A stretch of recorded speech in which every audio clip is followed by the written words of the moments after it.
Olá a todos, meu nome é Lucas Petris Pejorim, eu sou aluno do curso de Agronomia pela Universidade Estadual do Centro-Oeste e hoje eu e dois colegas meus estaremos gravando um vídeo da disciplina de Física.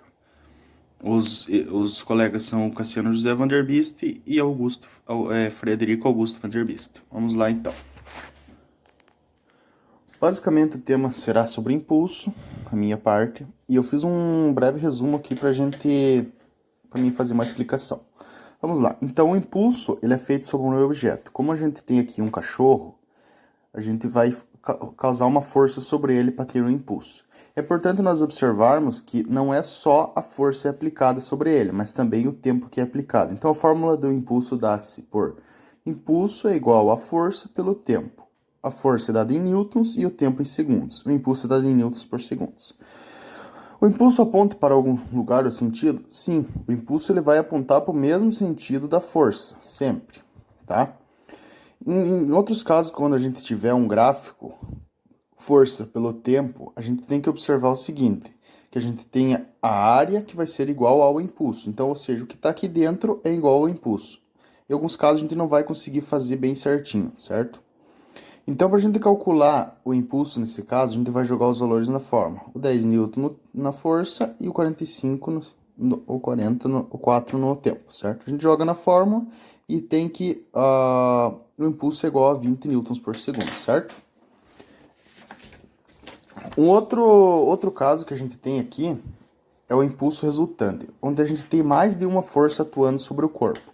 Como, por exemplo, aqui. Aqui a gente tem a força atuando para cá e uma força atuando para cá, durante 10 segundos. Como é que a gente vai fazer? A fórmula usada é a mesma. Impulso total é igual a força resultante vezes o tempo.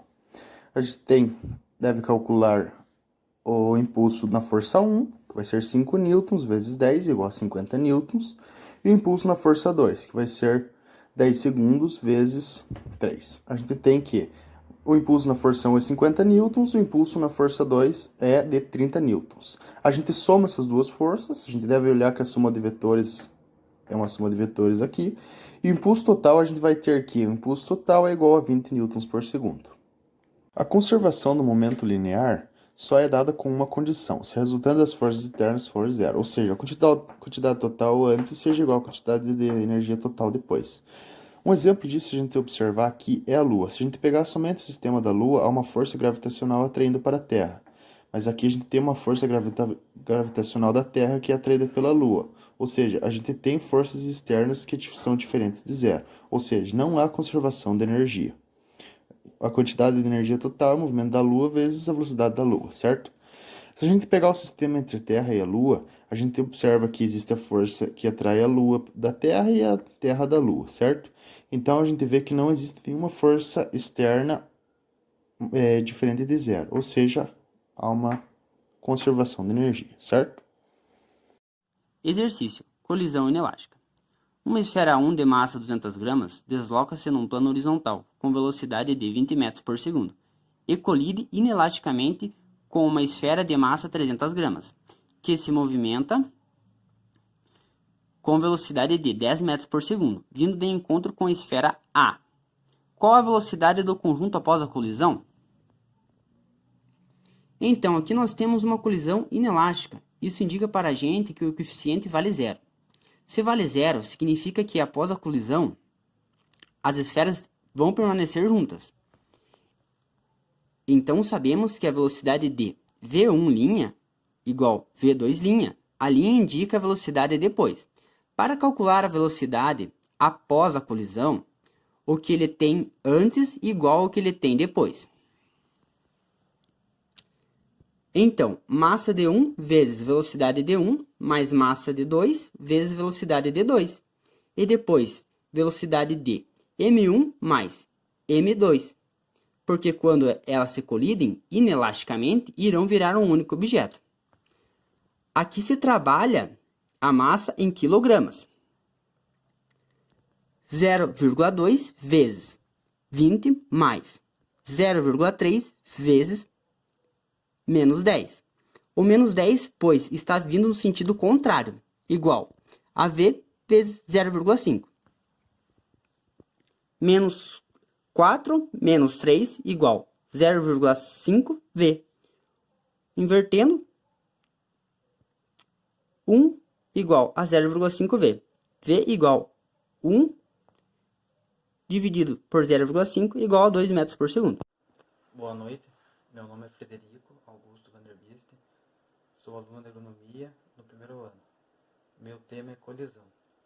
A colisão ela é um laboratório de conservação de energia linear.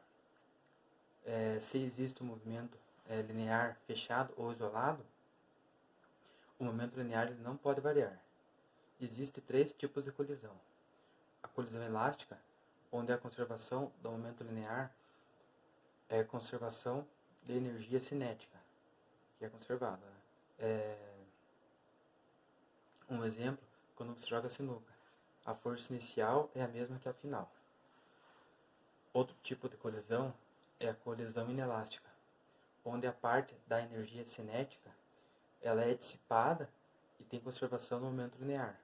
Um exemplo, nessa colisão, existe uma perda de energia. Um exemplo, uma batida de um carro e uma bolada num jogador, né?